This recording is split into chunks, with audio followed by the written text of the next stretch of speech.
જય માતાજી મિત્રો. તો હવે આ પાર્ટ 2માં આખું ઇન્જિન કમ્પ્લીટ સાફ સફાઈ કરી નાખ્યું છે. હવે લેથેથી માલ આવે એટલે હું તમને બધું ફિટિંગ કરી અને પછી એનો અવાજ ચેક કરાવું. તો બન્યા રહેજો વિડીયોમાં. મિત્રો ક્રેન્ક અને હેડ બ્લોક લેથે મોકલાવી દીધા છે. હવે ઇન્જિનનું કમ્પ્લીટ મિત્રો સાફ સફાઈ કરી નાખી છે. હવે તો મિત્રો આવા વિડીયો જોવા માટે અમારા પેજને ફોલો કરવાનું ભૂલતા નહીં. અને તમારે પણ કોઈ પણ ગાડીનું કાંઈ પણ કામ હોય તો મારો સંપર્ક અવશ્ય કરજો. અવનવા વિડીયો જોવા માટે અમારા પેજને ફોલો કરી લેજો. મિત્રો છેલ્લે ઇન્જિનનો અવાજ લાસ્ટમાં સાંભળી અને કમેન્ટ કરવાનું ભૂલતા નહીં કે તમને વિડીયો કેવો લાગ્યો છે. મિત્રો હવે ક્રેન્ક લેથેથી આવી ગઈ છે. હવે આ બધી ફિટિંગ કરીએ. સાફ સફાઈ થઈ ગઈ છે, હજી હેડ બ્લોક નથી. હવે ક્રેન્ક આવી એટલે હવે ફિટિંગ કરીએ.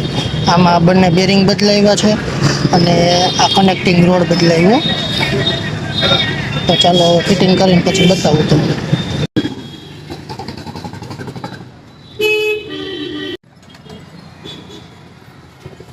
પડીઓ બદલાવવાનો છે.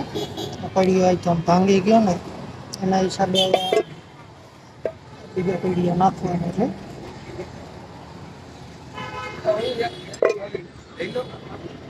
મિત્રો આ ચેમ્બર ભેગું કરી દીધું છે. ક્રેન્ક આવી ગઈ હતી એટલે એ ચેમ્બર એક ભેગું કરી દીધું. હવે અત્યારે હેડ બ્લોક લેથેથી આવી ગયો છે. તમે જોઈ શકો છો આ નવો પિસ્ટન છે અને આ હેડમાં બે વાલ નાખ્યા. હવે મિત્રો આ બધું કમ્પ્લીટ ફિટિંગ કરીને પછી તમને અવાજ સંભળાવું.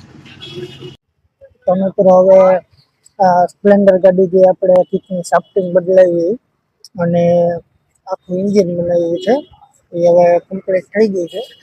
તો હવે હું તમને એ ચાલુ કરીને એનો અવાજ ચેક કરાવું.